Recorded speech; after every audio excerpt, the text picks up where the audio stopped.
ሰላምና ጤና ለእናንተ ይሁን ውድና የተከበራችሁ ተመልካቾቻችን የዕለተ ሐሙስ ታኅሳስ 9 ቀን 2018 ዓ.ም የአመሻሽ መረጃዎችን ይዘን ወደ እናንተ መጥተናል። እስከ ፍጻሜው አብራችሁ እንድትቆዩ እየጋበዝን ለዛሬ ወደ ያዝናቸው መረጃዎች እናልፋለን። የጋምቤላ ክልላዊ መንግስት በክልሉ ከጸጥታ ኃይሎች ውጭ ጦር መሳሪያ ይዘው በሚንቀሳቀሱ ማናቸውም ግለሰቦች ወይም ቡድኖች ላይ የጸጥታ ኃይሉ እርምጃ እንዲወስድ አዘዘ። የህዝቡ ሰላም እንቅልፍ የሚነሳቸውና ግጭትና የሰው ሞት የሚያስደስታቸው ኃይሎች ሰሞኑን በጋምቤላ ከተማና በአንዳንድ ወረዳዎች ትርምስ ፈጥረዋል በማለት ትናንት ምሽት ባወጣው መግለጫ የገለጸው የክልሉ መንግስት ከዚህም የሰው ህይወት መጥፋቱንና ጉዳት መድረሱንና በርካታ ተጠርጣሪዎች በቁጥጥር ስር መዋላቸውን ጠቅሷል። የክልሉ መንግስት እኩይ ኃይሎች በተለያዩ ቦታዎች ሰዎችን በመግደል በተሽከርካሪዎች ላይ ጥቃት በማድረስና የጸጥታ አካላትንና አመራሮችን ኢላማ በማድረግ ክልሉን ወደ ለየለት የህዝብ እልቂት ለማስገባት ሙከራዎችን አድርገዋል በማለት ከሷል። የክልሉ ጸጥታ የፈረሰው የጋምቤላ ከተማ ፖሊስ አዛዥ ኡመድ ኡጅሉ ማክሰኞ ዕለት በተፈጸመባቸው ድንገተኛ ጥቃት ከተገደሉ በኋላ ነው በማለት ነው መረጃውን የገለጸው።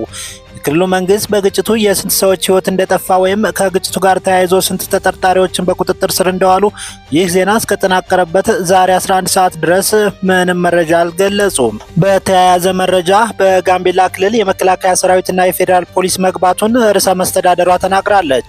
በጋምቤላ ክልል ተቀስቅሶ የነበረውን ግጭት ተከትሎ የመከላከያ ሰራዊትና የፌዴራል ፖሊስ ወደ ክልሉ መግባቱን ክልሉ ፕሬዝዳንት አለሚቱ ኡሙድ ተናግረዋል። በተለያዩ አቅጣጫዎች ተኩስና ግጭቶች እንደተፈጠሩ መዘገቡን ተከትሎ ለቀረበላቸው ጥያቄ የጋምቤላ ክልል ርዕሰ መስተዳደር አለሚቱ ኡሙድ አጭር ማብራሪያ ሰጥተዋል።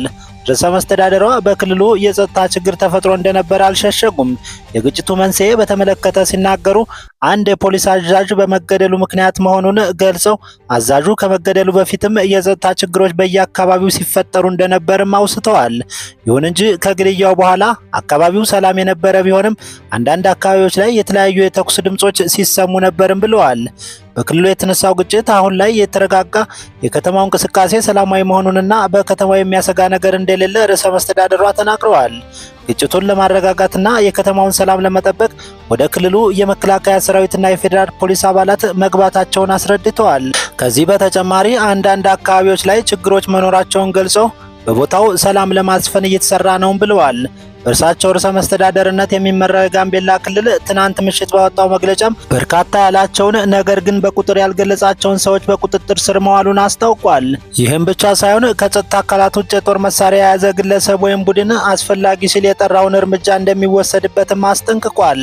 ወደ ቀጣይ መረጃ ስናልፍ ህወሓት ፌዴራል መንግስቱ በትግራይ ላይ ጥሏቸዋል ያላቸውን የኢኮኖሚ እቀባዎች በክልሉ ላይ ከባድ የኢኮኖሚና ሰብአዊ ተጽዕኖ እያሳደሩ መሆኑን ገለጸ። ህወሓት ፌዴራል መንግስቱ የትግራይ የድጎማ በጀት አለመልቀቁ የመንግስት ሰራተኞች ደሞዝ እንዳይከፈላቸውና ትምህርትንና ጤናን ጨምሮ ማህበራዊ አገልግሎቶችን ማስተጓጎልን ገልጿል።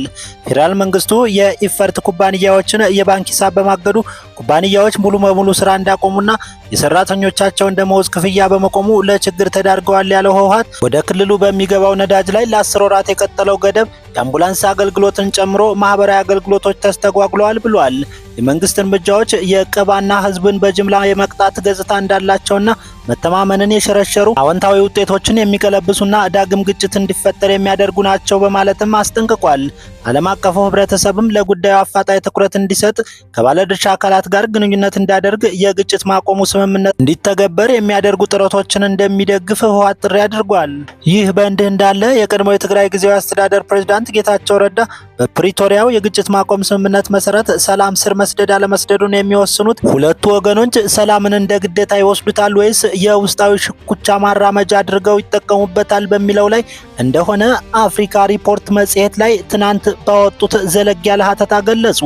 ጌታቸው ከስምምነቱ መፈረም በኋላ በትግራይ ፖለቲከኞች መካከል የተፈጠረው ችግር ስምምነት መኖር አለበት ወይስ የለበትም የሚል ሳይሆን የትግራይን ሽግግር ማን ይምራ የሚል እንደሆነ ጠቅሰዋል። ጌታቸው አያይዘውም ፕሪቶሪያ የፖለቲካ ኃይሎች አንድን ስምምነት ለቡድናዊ ጥቅም ሲያውሉት ሰላም ምን ያህል እንደሚሸረሸር በግልጽ አሳይቷልም ብለዋል። ጌታቸው የምዕራብ ትግራይ ራያና የፌዴራሉ ስርዓት አወጣጥ ጉዳይ በፕሪቶሪያው ድርድር ያልተካተቱ በእነዚህ ጉዳዮች ሳቢያ ድርድሩ ከከሸፈ በትግራይ ህልውና ላይ የከፋ መዘዝ ይመጣል በሚል ስሌት መሆኑን አውስተዋል። የፌዴራል መንግስቱ ተደራዳሪ ልዑክ ወደፊት በትግራይ የሚቋቋመውን ጊዜያዊ አስተዳደር በምዕራብ ትግራይና ራያ ላይ ቁጥጥር እንዳይኖረው የሚከለክል አንቀጽ ለማስገባት ሞክሮ እንደነበር ጌታቸው የጠቀሱ ሲሆን ሆኖም ይህ አንቀጽ ቢገባ ድርድሩ ይከሽፍ ነበርም ብለዋል። ወደ ሌላ መረጃ ስናልፍ ባቲ ወረዳን አቋርጠው በህገወጥ መንገድ ለመኮብለል የሞከሩ 320 ኮብላዮች በቁጥጥር ስር መዋሉን የባቲ ወረዳ ፖሊስ አስታውቋል። የባቲ ወረዳ ፖሊስ ጽሕፈት ቤት በህገወጥ መንገድ ከተለያዩ የሀገራችን ክፍሎች ተወጣጥተው በህገወጥ ደላላ አማካኝነት ወደ ሳውዲ አረቢያ ለመኮብለል በማሰብ በጉዞ ላይ የነበሩ 165 ወንዶችና 155 ሴቶችን በጠቅላላ 320 ኮብላዮችን በአፋር ክልል በአድአር ፖሊስ አባላትና በወረዳው ፖሊስ አባላት ቅንጅታዊ አሰራር በቁጥጥር ስር ውለው በባቲ ወረዳ ፖሊስ ጽሕፈት ቤት አማካኝነት ወደ መጡበት አካባቢ ለመመለስ የሚያስችል ተግባር መከናወኑን አስታውቋል።